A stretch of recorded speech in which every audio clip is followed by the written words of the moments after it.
सभी को राधे राधे, जय श्री कृष्णा। विन्नी वॉइस में एक बार फिर आप लोगों का स्वागत है। दोस्तों 25 मार्च को सबसे बड़ी एकादशी यानी पाप मोचनी एकादशी आने वाली है और इस एकादशी का हर लड्डू गोपाल भक्त, हर ठाकुर जी का भक्त बड़ी बेसब्री से इंतजार करता है, क्योंकि यही वह एकादशी है जिसका व्रत करने से ठाकुर जी के भक्तों को वैकुंठ धाम की प्राप्ति होती है। उनसे जाने अनजाने में जो पाप हो जाते हैं, जो गलतियां हो जाती है, उन सब से उन्हें मुक्ति मिलती है। उन सब पापों का दोष उनके सर के ऊपर से हट जाता है और ठाकुर जी की कृपा प्राप्त होती है। यही वह एकादशी है जिसका व्रत करने से हमें बड़े से बड़े पाप से मुक्ति मिल सकती है। यहाँ तक कि गौ हत्या के पाप से भी पाप मोचनी एकादशी का अगर विधि विधान से व्रत किया जाए तो हमें मुक्ति प्राप्त हो सकती है, हमें उस पाप से छुटकारा मिल सकता है। तो जितने भी लड्डू गोपाल भक्त है, जितने भी ठाकुर जी के भक्त है, उन सभी को पाप मोचनी एकादशी का व्रत अवश्य ही करना चाहिए। दोस्तों अगर आप पाप मोचनी एकादशी का व्रत नहीं कर सकते तो आपको चिंता करने की आवश्यकता नहीं है। इस दिन आप ठाकुर जी की सेवा करके, अपने घर में लड्डू गोपाल की सेवा करके, कुछ नियमों को अपनाकर भी पाप मोचनी एकादशी के व्रत का फल प्राप्त कर सकते हो। साथ ही साथ ठाकुर जी की कृपा प्राप्त करके आप अपने पापों से मुक्त हो सकते हो। चैत्र मास के कृष्ण पक्ष की यह पाप मोचनी एकादशी सभी भक्तों को उनके पापों से मुक्त करने वाली है और जब भक्त अपने पापों से मुक्त हो जाता है तो उसे ठाकुर जी की कृपा अवश्य ही प्राप्त होती है। वह इतना पवित्र हो जाता है पापों से मुक्त होकर कि उसे ठाकुर जी के दर्शन भी होते हैं। साथ ही साथ दोस्तों जो भी मांसाहार करते हैं या फिर यह सोचते हैं कि जाने अनजाने में वह पाप के भागीदार बने हैं और अब वो ठाकुर जी की सेवा नहीं कर सकते क्योंकि वो पवित्र नहीं है, क्योंकि वो घोर पापी है। अगर इस पाप मोचनी एकादशी के दिन वह यह सेवाएं करता है और सच्चे मन से ठाकुर जी का व्रत करता है तो उसे अपने पाप से मुक्ति मिल जाती है और फिर वो भी ठाकुर जी की सेवा करना प्रारंभ कर सकता है। पाप मोचनी एकादशी के दिन अगर आपके घर में कोई मांसाहार करता है और आप ठाकुर जी की सेवा करना चाहते हो तो इस दिन आप व्रत रख के अपने उस पाप से मुक्त होकर ठाकुर जी की सेवा करना प्रारंभ कर सकते हो। पाप मोचनी एकादशी से जुड़ी एक सत्य घटना मैं आप लोगों को सुनाना चाहती हूँ। उसी में ठाकुर जी आपका यह मार्गदर्शन भी करेंगे कि किस प्रकार से आपको उनकी यह खास सेवा करनी है, जिसके फल स्वरूप आपको आपके बड़े से बड़े पापों से मुक्ति मिल जाती है। आपको ठाकुर जी अपने दर्शन देते हैं और आपके ऊपर अपनी कृपा बरसाते हैं। तो दोस्तों लीला कथा को अंत तक अवश्य ही सुनना। उदयपुर में रहने वाली मीरा जी हमें बताती है कि उनके परिवार में बहुत ही प्रेम के साथ ठाकुर जी की सेवा होती थी। घर में लड्डू गोपाल विराजित थे। सुबह शाम पूजा आरती नाम जप और ठाकुर जी का स्मरण होता था। ठाकुर जी की विशेष कृपा उनके परिवार पर थी। लड्डू गोपाल की लीलाएं भी उन्हें अक्सर देखने को मिलती थी। मीरा जी कहती है कि ठाकुर जी उनके साथ बहुत सारी लीलाएं करते थे। सौपन में उन्हें दर्शन भी होते थे, लेकिन एक बार उनके साथ बहुत बड़ी घटना घटी। मीरा जी कहती है कि वो लोग अपने उदयपुर से कानपुर किसी फंक्शन में जाने के लिए निकले। सभी लोग गाड़ी से जा रहे थे। कुछ दूर चलने के पश्चात अचानक से उनकी गाड़ी के सामने जो गाय होती है दोस्तों, उसका एक छोटा सा बछड़ा अचानक से गाड़ी के सामने आ गया। वह कहती है कि हमें पता ही नहीं चला कि हमारी गाड़ी का बैलेंस अचानक से कैसे बिगड़ गया। न जाने वह कौन सी ऐसी परिस्थिति आई जिसने हमारा भाग्य ही बदल दिया। मीरा जी कहती है अचानक से गाड़ी का बैलेंस बिगड़ा और हमारी गाड़ी के सामने गाय का एक छोटा सा बछड़ा जो सड़क पर एक तरफ कोने में बैठा हुआ था, अचानक से वो गाड़ी के सामने आ गया और गाड़ी उसके ऊपर से उतर गई। उसी समय उसकी मृत्यु हो गई। उसे देखकर हमारे दिलों की धड़कनें थम गई। हम सभी लोग भयभीत हो गए क्योंकि अब हमारे परिवार के ऊपर गौ हत्या का पाप लग चुका था। मीरा जी कहते हैं मेरी सासू माँ रोने लगी, मैं भी रोने लगी और मेरे हस्बैंड जो थे वो भी बहुत अधिक घबरा गए। हम ठाकुर जी के सेवक थे और जाने अनजाने में न जाने वह इतना बुरा समय किस प्रकार से आया कि हमारे हाथों से एक गौ हत्या हो गई। यानी जाने अनजाने में हमारी गाड़ी जो है गाय के बछड़े से टकरा गई और उससे उस बछड़े की मृत्यु हो गई। वहां पर आने जाने वाले लोगों से हमें पता चला कि वह बछड़ा काफी दिन से बीमार था। कई दिन से उसने कुछ खाया पिया भी नहीं था, उससे उठा भी नहीं जा रहा था, लेकिन हमारे ऊपर गौ हत्या का दोष लग चुका था क्योंकि वह हमारी गाड़ी की टक्कर लगने की वजह से मारा गया था। ऐसे तो उसकी मृत्यु निश्चित थी क्योंकि वह काफी दिनों से बीमार था, लेकिन हमारी गाड़ी से टकराकर उसकी मृत्यु होना हमारे लिए बड़े ही दुख की बात थी और यह शायद हमारे इसी कर्म का फल ही था कि हमारे ऊपर इतना बड़ा दोष लगना था।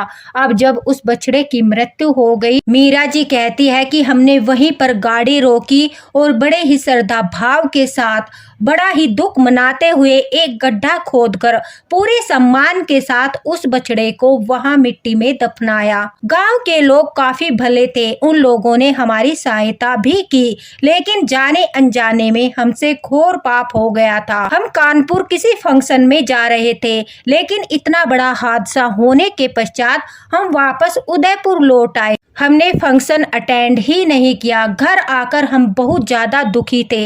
हमें लग रहा था कि अब न जाने हमारे जीवन में कितना बड़ा संकट आएगा, अब हमारे ऊपर से ठाकुर जी की कृपा हट जाएगी। भले ही जाने अनजाने में यह हादसा हुआ था, लेकिन मीरा जी कहती है कि दोष तो अब लग चुका था। हमारे किसी पाप के कारण ही हमारे साथ ऐसी घटना घटी जिससे हमारे ऊपर इतना बड़ा दोष लग गया।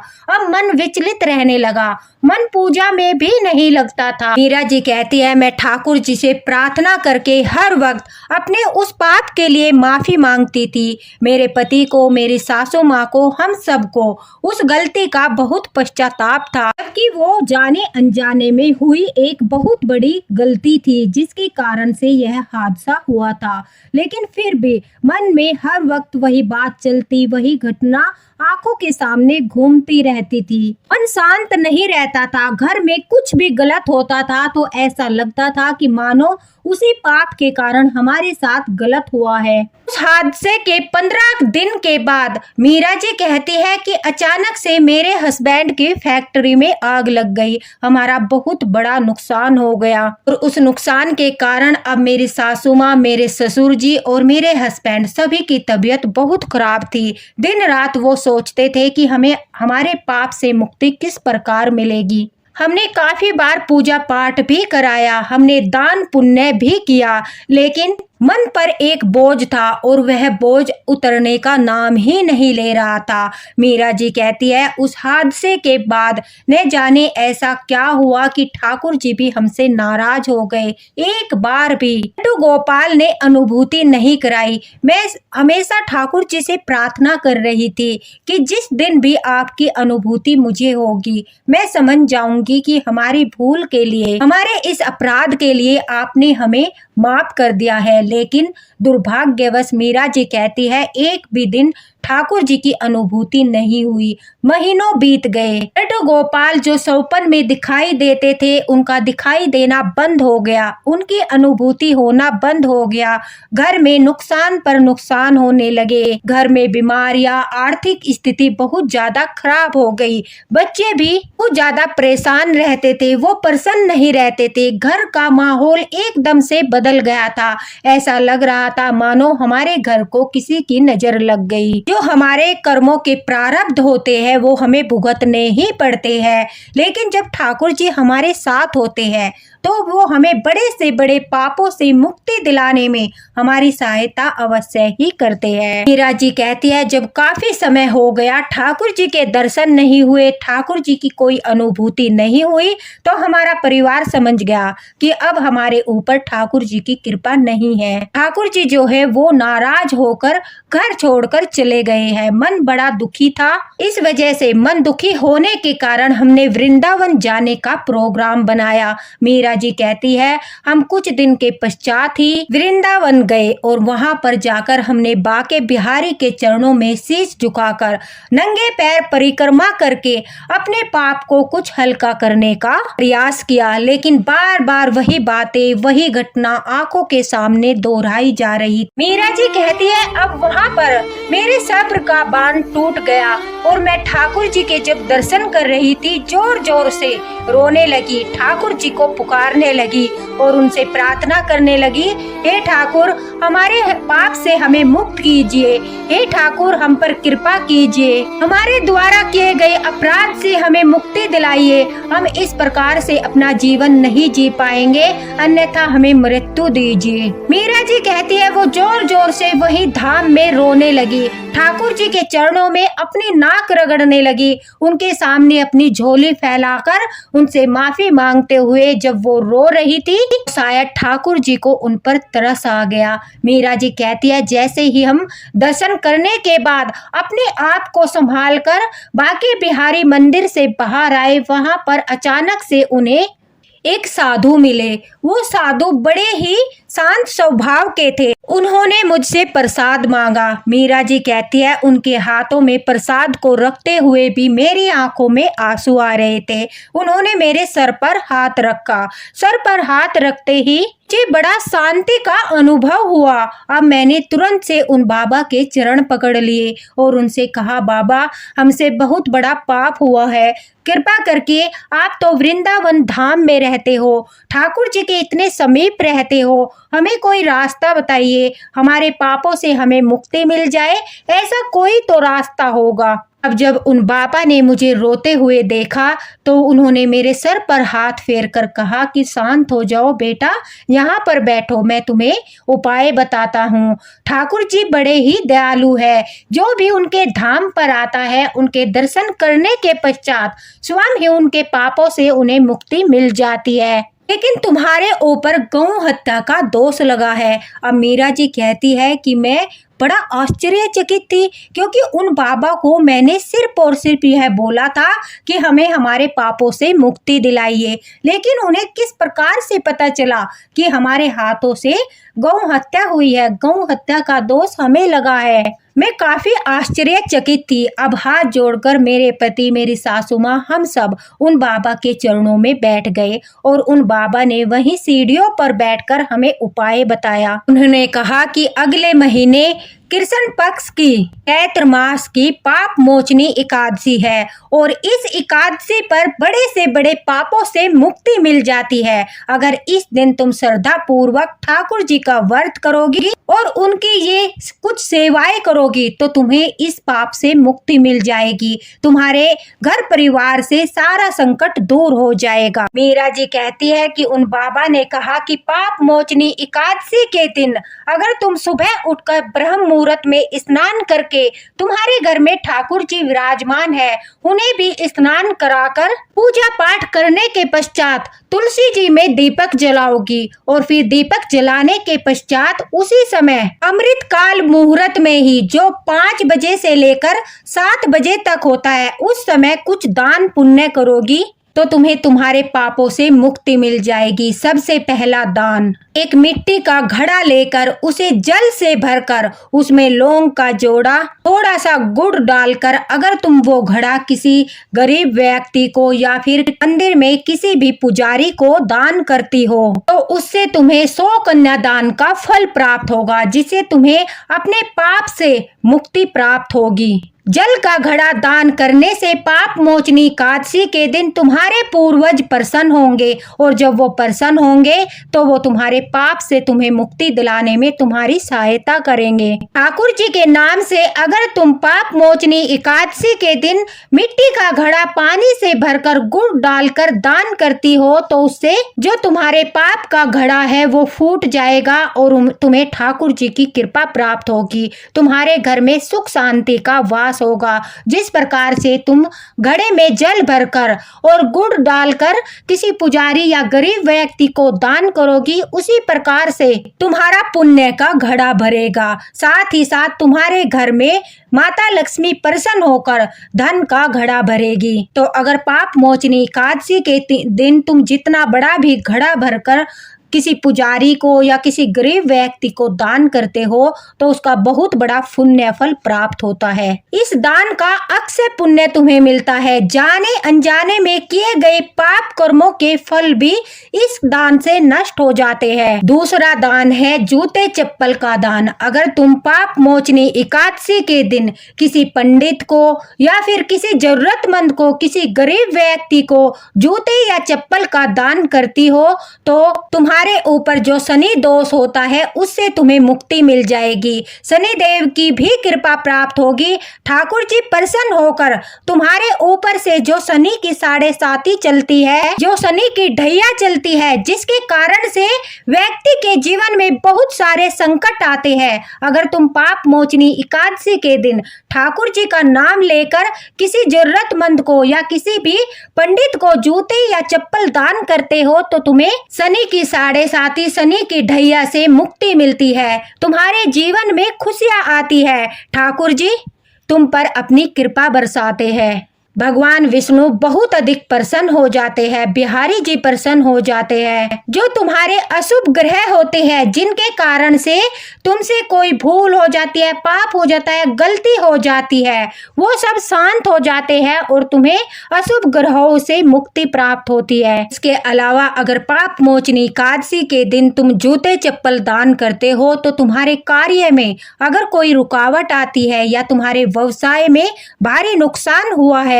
तो तुम्हें उससे भी मुक्ति मिलती है और तुम्हारे घर में दिन दोगुनी रात चौगुनी तरक्की आती है। मीरा जी कहती है वो ध्यान पूर्वक बाबा की बातों को सुन रही थी। उसके पश्चात उन्होंने सबसे बड़ा उपाय बताया। उन्होंने कहा कि तुम्हारे ऊपर गौ हत्या का दोष लगा है, इसलिए तुम्हारा बृहस्पति ग्रह बहुत कमजोर हो चुका है। पाप मोचनी एकादशी के दिन गोधिल मुहूर्त में, जो शाम को 5 बजे से लेकर 7 बजे तक होता है, उस समय तुम्हें गाय को गुड़ और चना और रोटी खिलाना है। अगर तुम गाय को गुड़ चना और रोटी खिलाओगी तो तुम्हारा यह पाप नष्ट हो जाएगा। ठाकुर जी प्रसन्न होंगे। गाय माता भी तुम्हें इस पाप से मुक्त करेगी। गाय को गुड़ चना खिलाने से गोधिल मुहूर्त में सुख शांति आती है, पापों का नाश होता है और तुम्हारे जीवन से कष्ट दूर होते हैं, धन का लाभ होता है और जाने अनजाने में की गई गलती, किए गए अपराध से मुक्ति मिलती है। मीरा जी कहती है उन बाबा ने बताया कि तुम गोधिल मुहूर्त में जाकर गाय के नीचे सफाई करके गाय माता की पीठ पर हाथ फेर कर प्रेम से उसे सहलाना। उसके पश्चात उनके आगे शीश झुकाकर उनसे अपने किए गए अपराध के लिए माफी मांगना। फिर गाय माता को प्रेम पूर्वक कोई पीला वस्त्र उड़ाकर उनसे माफी मांगते हुए उन्हें गुड़ और चना खिला देना। उससे माता प्रसन्न होगी, माता लक्ष्मी प्रसन्न होगी।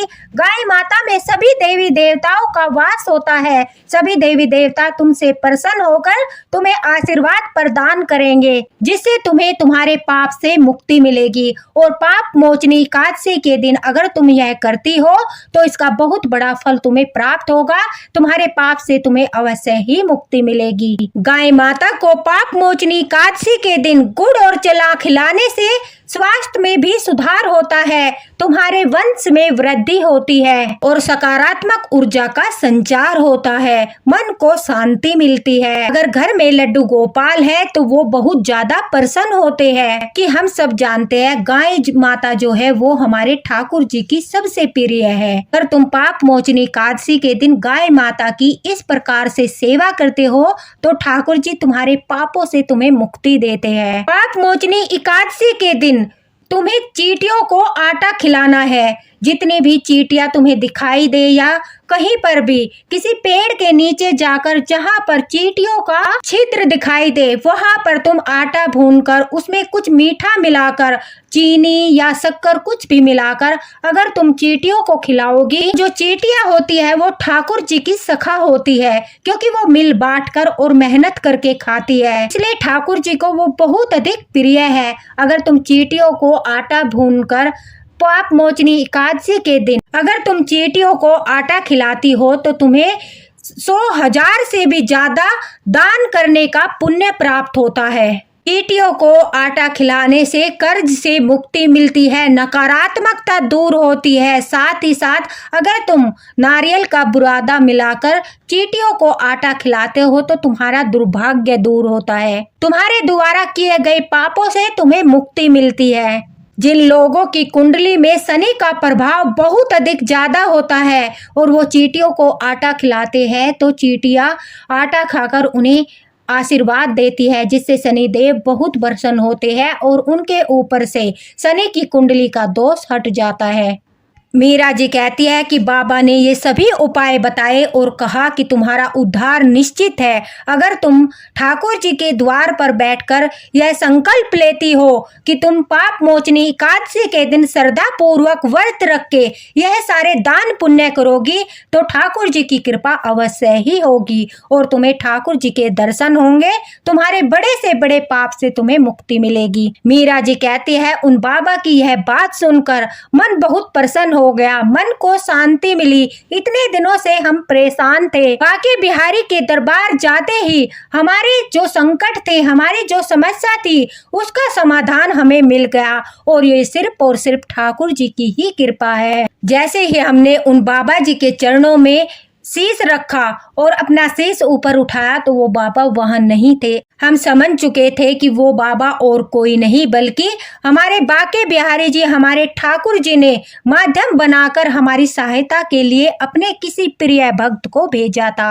इतने सारे उपाय बताना और पहले से ही बाबा को ज्ञात होना कि गौ हत्या का दोष हमारे ऊपर लगा है, यह किसी चमत्कार से कम नहीं है। इससे यही प्रमाणित होता है कि वो स्वयं बिहारी जी का भेजा हुआ कोई उनका भक्त था या फिर वो ठाकुर जी ही थे। दोस्तों, आपको क्या लगता है कमेंट बॉक्स में अवश्य ही बताना। उसके पश्चात जब पाप मोचनी एकादशी आई, मीरा जी कहती है हमने सुबह ब्रह्म मुहूर्त में उठकर स्नान किया और बाबा के कहे अनुसार, ठाकुर जी के कहे अनुसार हमने पूरे विधि विधान के साथ घर में विराजित लड्डू गोपाल की सेवा की। उनके सामने एक घड़ा भरकर जल का रखा, उसमें लौंग का जोड़ा डाला, उसमें गुड़ डाला। पूजा पाठ करने के पश्चात वह घड़ा हमने अपने पास में रहने वाली एक बूढ़ी मैया जो काफी गरीब थी उन्हें दान कर दिया। उसके पश्चात वह कहती है कि हमने मंदिर में जाकर पंडित जी को खड़ाऊ दान में दिए। जो खड़ाऊ वो मंदिर में लकड़ी की पहनते हैं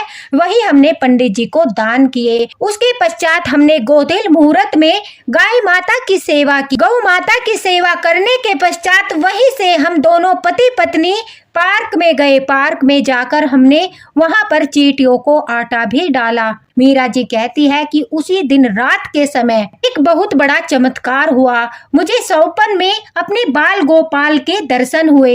मेरे बाल गोपाल जो है वो गौ माता पर बैठकर ही बांसुरी बजा रहे थे और वह साफ साफ संकेत था कि हमारे पाप से हमें मुक्ति मिल चुकी है। मीरा जी कहती है उसके पश्चात सचमुच ठाकुर जी की लीलाएं फिर से घर में होने लगी। घर में सुख शांति होने लगी और घर के व्यापार में भी वृद्धि होने लगी। तो आप सभी को पाप मोचनी एकादशी की हार्दिक शुभकामनाएं। अगर आपको भी कुछ पूछना है तो कमेंट बॉक्स में आप पूछ सकते हो, आपको रिप्लाई अवश्य ही मिलेगा। साथ ही साथ दोस्तों, मीरा जी का बहुत बड़ा धन्यवाद। यह एक बिल्कुल सच्ची घटना थी जिसे सुनाकर मीरा जी ने सभी भक्तों का इतना बड़ा मार्गदर्शन किया है। शायद यह हमारे ठाकुर जी का ही आशीर्वाद है कि इस लीला कथा के माध्यम से उन्होंने मीरा जी को माध्यम बनाकर सभी भक्तों का बहुत बड़ा मार्गदर्शन किया। इसी के साथ राधे राधे, हरे कृष्ण।